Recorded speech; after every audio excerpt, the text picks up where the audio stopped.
My name is Robert Votard, and I'm a co-chair of Working Group 1, IPCC, together with my fellow co-chair, Xiaoye Zhang, who is in Beijing. And together we have a mission to coordinate the physical science basis for the seventh assessment, for the seventh cycle. We have several reports. So it actually also a pleasure for me to say that we also have some members of our technical support unit. Yona Sylvie here has joined the technical support unit of the Working Group 1. So it's really a pleasure to link with this community, with your community. And I'm trying to fill the space while people are coming in so they can understand also the following. So one very important thing is that it's the right moment. I must say I'm giving talks almost every day those weeks because we are advertising applications for being an author in the next reports. As some of you may have already seen, there is an IPCC deadline that is on the 17th of April for governments to nominate their scientists for the reports for Working Group 1, 2, and 3, and for the task group on data for those who are interested in data science. So I will explain a little bit more about this, but it's really a timely, I think, meeting. And of course, I will stay there a bit after. So if you have more questions, I'll be happy to answer your questions. First, I have to, these are kind of corporate slides, and I have to present the mandate of IPCC. So what we are doing is assessment reports, which consider all publications, if possible. And we are trying from all those publications to make an assessment, which is a synthesis, actually, with short statements, which actually synthesize a number of papers, with some expert judgment in these sentences, which are based on the scientific literature. So it's very important because the mandate is to provide as a prime information, as a prime users, the governments. So IPCC has 195 members. These are countries. And they are deciding actually what IPCC is doing. And we have a lot of rules, maybe too many rules, but it's also what makes the strength of and the authority of the institution and the products. Traceability of key statements, which means that at the end, if you see in the summary for policymaker a sentence, you always have a line of sight where to find the information in the chapters. And in the chapters, usually you have an executive summary where you have to also line of sight and references to the text. And to the text, you have the references to the papers. So it's a very robust process. And it has to be a solid evidence-based assessment, which has to be policy relevant but not policy prescriptive. It means that we are not advising governments what to do or what not to do, but we are giving options for doing things with different objectives. It has to be also extremely inclusive, and inclusiveness has increased as a request from all along the years. It's very important because if we are not including the scientists from all countries, then some countries may just feel outside of the process and not consider the products as being reliable because they have not been heard. So IPCC has been, IPCC reports and cycles, I'm not going to enumerate them, but have been a lot providing information for negotiation, and reports have authority to make a single text for governments to negotiate. Otherwise, governments would come with their own scientists saying possibly different things. Now we have a unique text, and it can, these are the texts which make authority. It's very important. The last one in the AR6 actually fed the global stocktake. And we have a question for this cycle because the global stocktake, next one, the second one, is in 2028. And the end of the reports are more or less in the middle of the meetings for the global stocktake. So it creates a little bit of troubles with governments wanting it before or after. So what a report, the process of a report is something that is very well defined. It has 10 steps, basically. It does not come from nowhere. We had a scoping meeting, for instance, last December with about 200 experts from all working groups. Working group 1, physical science basis, 2, impacts, adaptation, and vulnerability, and 3, for the mitigation of climate change. And we had a joint scoping meeting, and we could define an outline. Some of you were there, were present there. So that is where we define the strategy. What are the aims of, what do we think will be the most important topics around 2028, where the science will have progressed a lot. So we came with a draft of outline, and this draft was presented to the panel. The panel agreed, essentially, as it was the outline for working group 1, at least, and for other working groups also, essentially. And then now we are in the process of nomination of authors, but that's governments who nominate authors, or observers of the IPCC, or bureau members. The bureau members are the elected members, about 35 members, co-chairs, the chair, vice chairs, etc.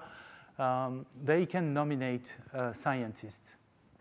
Then we receive a huge Excel sheet with names, with countries, with CVs, with lots of information.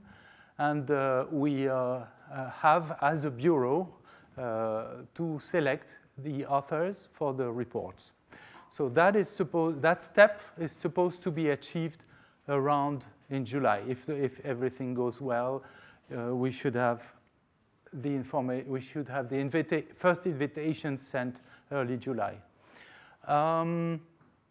We have a number of criteria in the selection, different balances, gender balance, very important.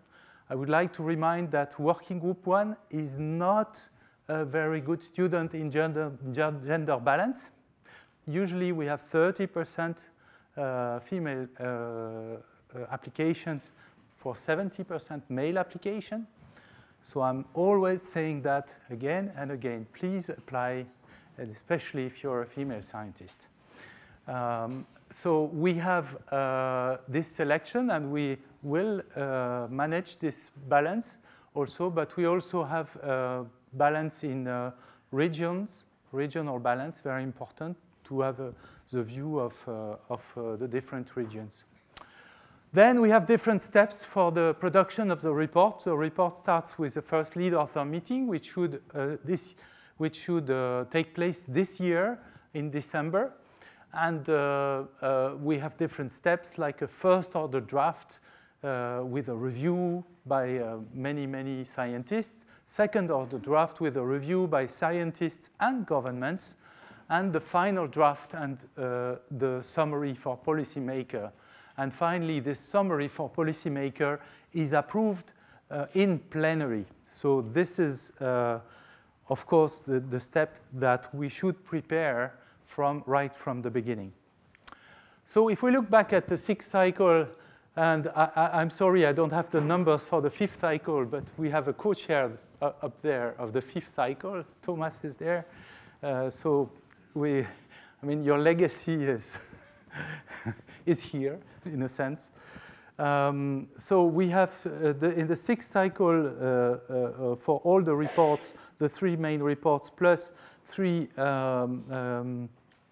special reports, about 800 authors with more than 100,000 cited papers and many, many reviewer comments on total. So these are huge numbers, and these numbers are unfortunately increasing. We calculated that each cycle the literature doubles, basically.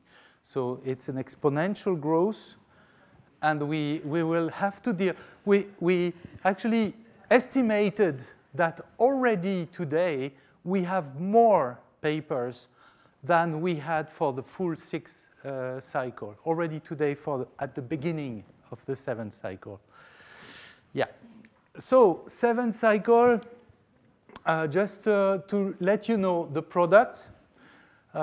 So the Bureau was elected in 2023. We started with the definition of the products in 2024, January, Istanbul. And this takes a lot of time.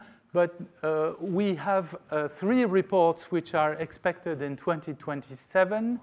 Maybe one of them will be a bit late. But the special report on climate change and cities will be a landmark product of this cycle. Also, we have methodology reports which are done by the Task Force for Inventories.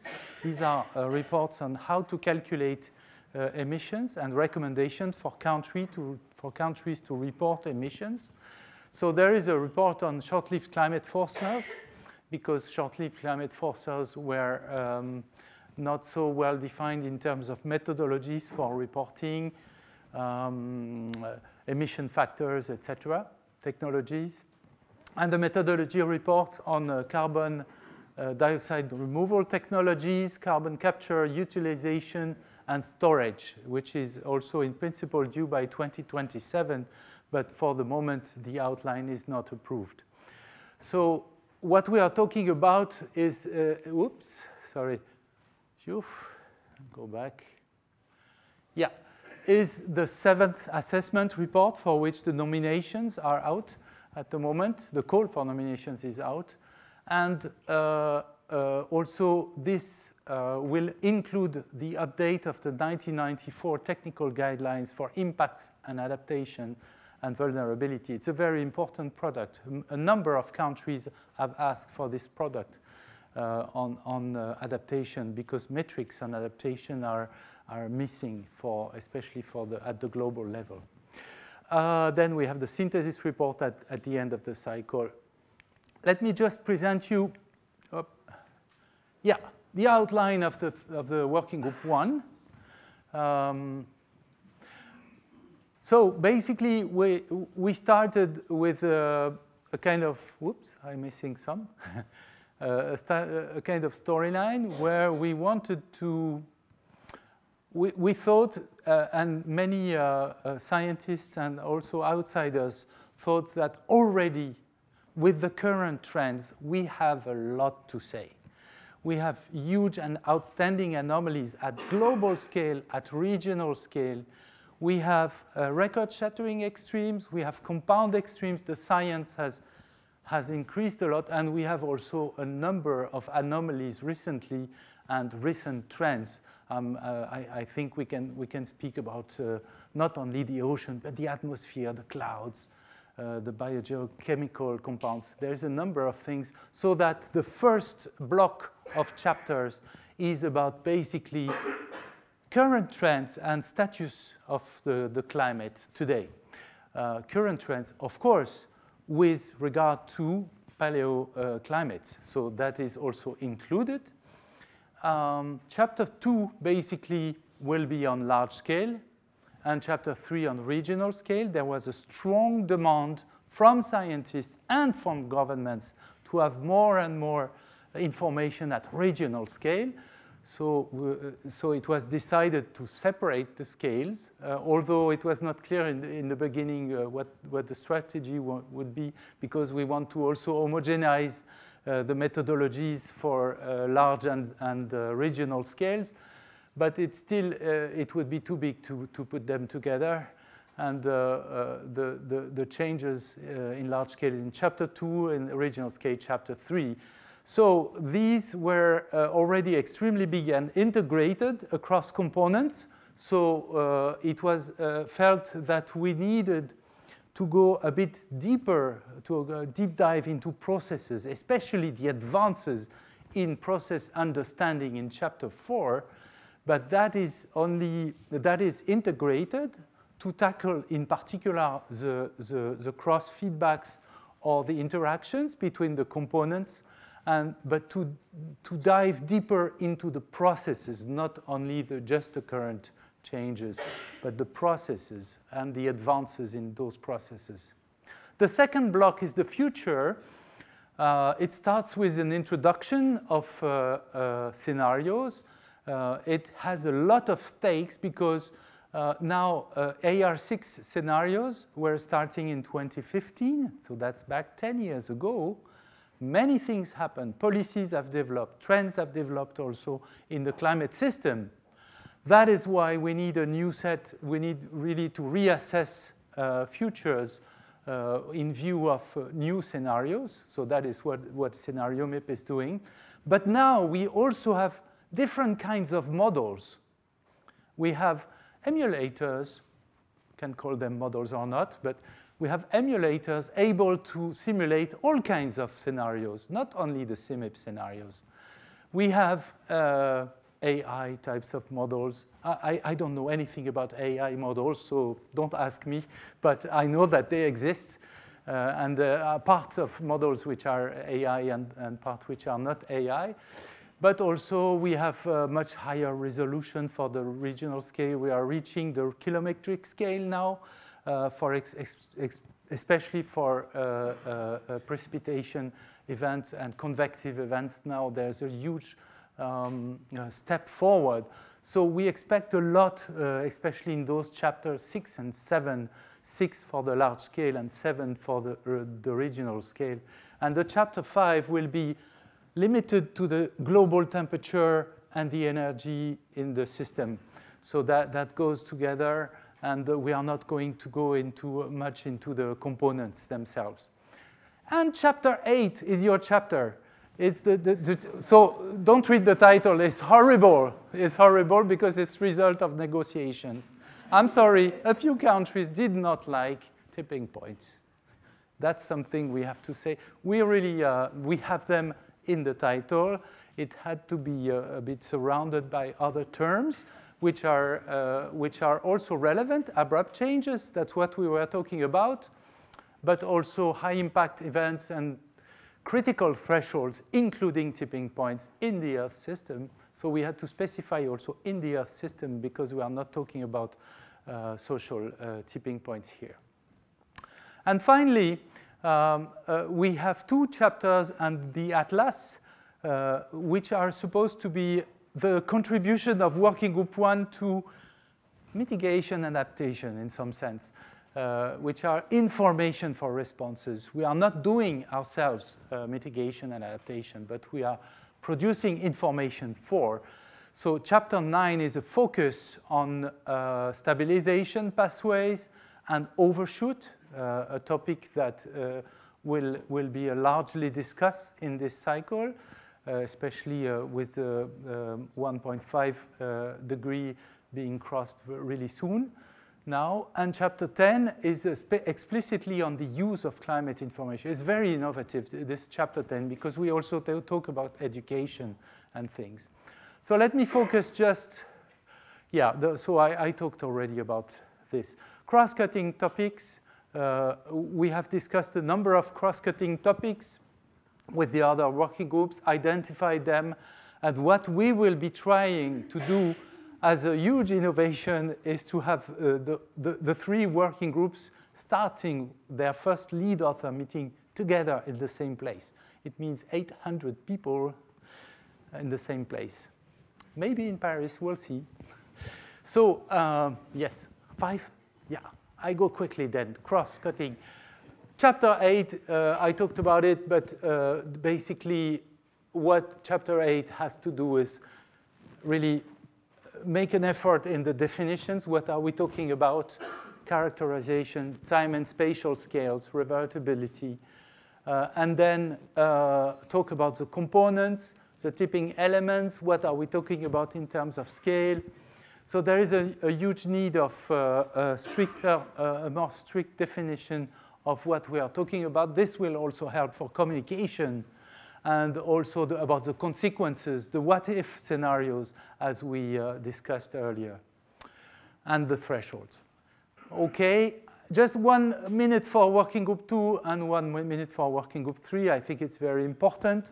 Working group 2 has a rather classical structure, but also some innovations in global chapters and also regional chapters and thematic chapters, usually associated to sectors.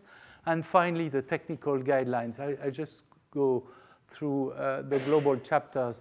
And in chapter 2 is probably where you will see these tipping points, which are called in working group 2. It's not explicit in the bullet, but it says it's usually reasons for concern number 5, which is large-scale singular event, which is also a nice wording, I think. So it will be likely in chapter 2, but also elsewhere. It will be a lot focused on adaptation because there's a huge demand and need for adaptation. And there are some interesting new chapters, for instance, on finance and on responses to losses and damages, where also working group 1 has a contribution and also possibly tipping point stuff. Then we have regionals with all the regions. This is classical. And also they plan also to have a digital atlas like working group 1. We are trying to have them together and having working group 2 information as a kind of layer of the digital atlas of working group 1, which would be then an IPCC atlas. And then finally some cross-chapter papers on some regions, some thematic assessment chapters. So you see the sectors, basically, that's rather classical. And the technical guidelines, which does not have a very attractive title, but is actually it will be a strong highlight of this cycle. Okay, 3, quickly, so I'll just follow with this slide only. It has also a few blocks. The first block is a kind of global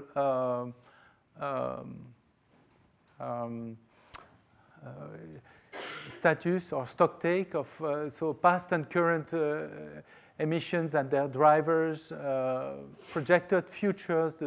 They don't call it scenarios because now there's more. The concept has been broadened. And sustainable development and mitigation, which is a new chapter. And then a block on, so I had the blocks here. Oops. Yeah, so sorry, the second, oops. Oof. Sorry. Yeah, I just wanted to say. Yeah, well, there's there's a second block on sectors and system, a third block, and finally one chapter very important on CDR for this, roles. You have a number of information. You can use this one also. There is a lot of resource there. It's been made by Working Group 2. You can be simply a scientist and publish, and we use the result. You can be also an author, so there's a call for nomination here. And you can also be simply a reviewer. It takes much less time. So you can participate, but as a reviewer. And yeah, I think I've finished on time. Thank you. Perfect timing. Thank you very much for that.